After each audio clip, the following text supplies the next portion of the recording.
नमस्ते। कभी सोचा है आपने कि आपकी प्लेट में जो खाना है वो सिर्फ खाना नहीं है, बल्कि उसके पीछे एक पूरी की पूरी कहानी छुपी है। आज हम उसी कहानी को खोलेंगे। एक ऐसा सफर जो खेतों से शुरू होता है, इतिहास और विज्ञान से गुजरता हुआ सीधा हमारी प्लेट तक पहुंचता है।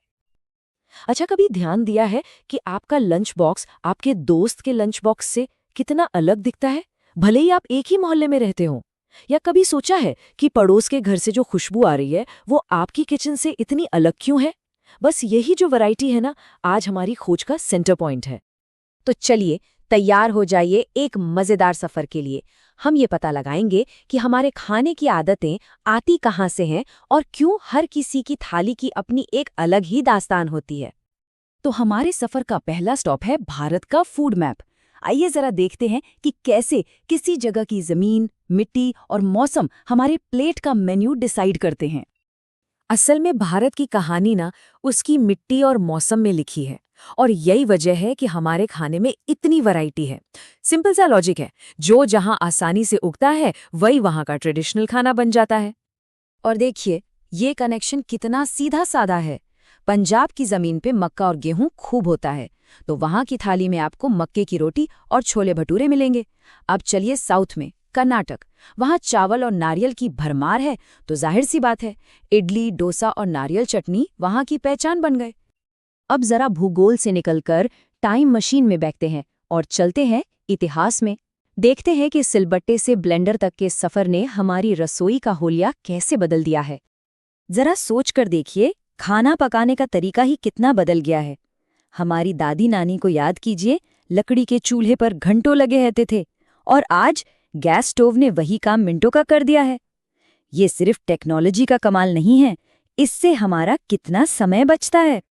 और टेक्नोलॉजी का यही जादू है जिसने हमारी सदियों पुरानी खाने की आदतों को भी बदल डाला है। कहाँ घंटों सिलबट्टे पर मसाले पीसने की मेहनत, और कहाँ अब बस बटन दबाया और ब्लेंडर ने सेकंड्स में काम कर दिया।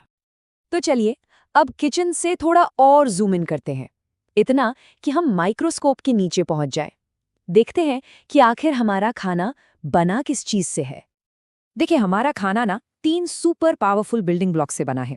साइंटिस्ट इन्हें मैक्रोन्यूट्रिएंट्स कहते हैं, पर आसान भाषा में समझें तो ये हमारे शरीर के लिए पेट्रोल और रिपेयर किट की तरह है। एक हमें एनर्जी देता है, दूसरा शरीर को ठीक ठाक रखता है। तो पहला है कार्बोहाइड्रेट। ये बिल्कुल हमारी गाड़ी के पेट्रोल जैसा है। हमें भागने, दौड़ने, सोचने, मतलब हर रोज के काम के लिए जो तुरंत एनर्जी चाहिए ना, वो यहीं से मिलती है। और ये एनर्जी मिलती कहाँ से है? गेहूं, चावल, आलू, फल, इन सब में होती है। अच्छा, कभी सोचा है मैराथन रनर्स दौड़ते दौड़ते ग्लूकोज क्यों पीते हैं? क्योंकि ग्लूकोज कार्बोहाइड्रेट का सबसे सिंपल फॉर्म है जो बॉडी को इंस्टेंट एनर्जी देता है। कमाल है ना? अब आते हैं फैट्स पर। फैट्स हैं हमारे शरीर की रिचार्जेबल बैटरी। ये लंबे समय के लिए एनर्जी स्टोर करते हैं और हमें गर्म भी रखते हैं, बिल्कुल वैसे ही जैसे एक पोलर बेयर की मोटी चर्बी उसे बर्फ में बचाती है। और ये फैट्स हमें प्लांट्स और एनिमल दोनों से मिलते हैं। और देखिए, हमारी परंपराओं में भी इसका विज्ञान कैसे छिपा है। सर्दियों में हम घी और मेवों के लड्डू क्यों खाते हैं? ताकि बॉडी को एनर्जी भी मिले और ठंड से लड़ने के लिए गर्मी भी। और आखिर में आते हैं प्रोटीन्स। इनको अक्सर बॉडी बिल्डिंग फूड कहा जाता है, और इसकी वजह बिल्कुल साफ है। जैसे किसी बिल्डिंग को बनाने के लिए ईंटें चाहिए होती है ना, वैसे ही हमारे शरीर को बड़ा होने और अपनी टूट फूट को ठीक करने के लिए प्रोटीन चाहिए। यही वजह है कि एथलीट्स और खासकर बढ़ते बच्चों की डाइट में प्रोटीन का होना बहुत बहुत जरूरी है, क्योंकि यही तो है जो उनकी मसल्स बनाता है और ग्रोथ में मदद करता है। ओके, तो अब जरा जासूस की टोपी पहन लेते हैं। पता लगाते हैं कि क्या होता है जब हमारी प्लेट से कुछ छोटे छोटे पर बहुत जरूरी न्यूट्रिएंट्स गायब हो जाते हैं। इसके लिए हम इतिहास के 2 बड़े मेडिकल मिस्ट्रीज को सॉल्व करेंगे। इन दोनों मामलों को एक पहेली समझिए, जिसे सुलझाने में सालों लग गए। और सबसे मजेदार बात पता है क्या है? दोनों का जवाब लोगों की प्लेट में ही छिपा था, या यूं कहें कि जो चीज उनकी प्लेट से गायब थी उसमें। तो पहली कहानी है सदियों पुरानी। जब भी नाविक लंबे समुद्री सफर पर जाते थे तो उन्हें एक अजीब सी बीमारी घेर लेती थी। मसूड़ों से खून आता, शरीर कमजोर पड़ जाता था।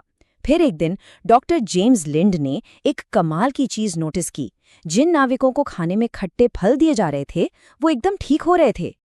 तो वो रहस्यमयी बीमारी थी स्कर्वी। और वजह? बस विटामिन सी की कमी। नींबू और संतरों ने उन नाविकों को वो जरूरी विटामिन सी दिया और उनकी जान बचा ली। अब दूसरी पहेली के लिए समुद्र से सीधे चलते हैं भारत के पहाड़ों में। वैज्ञानिकों ने देखा कि हिमालय के कई इलाकों में लोगों की गर्दन में एक अजीब सी सूजन है।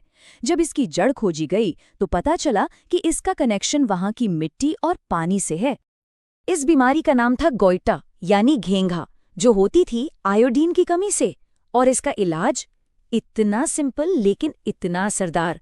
हमारे रोज के नमक में आयोडीन मिला दिया गया। बस इस एक छोटे से कदम ने लाखों लोगों की जिंदगी बदल दी।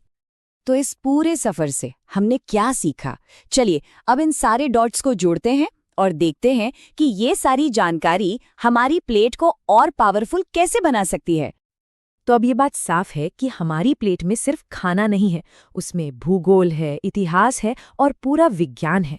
ये कहानी है कि वो फसल कहाँ उगी, उसे कैसे पकाया गया और वो हमारे शरीर को कैसे चला रही है। तो अगली बार जब खाने बैठें तो एक पल के लिए जरूर सोचिएगा, आज आपकी थाली आपको कौन सी कहानी सुना रही है।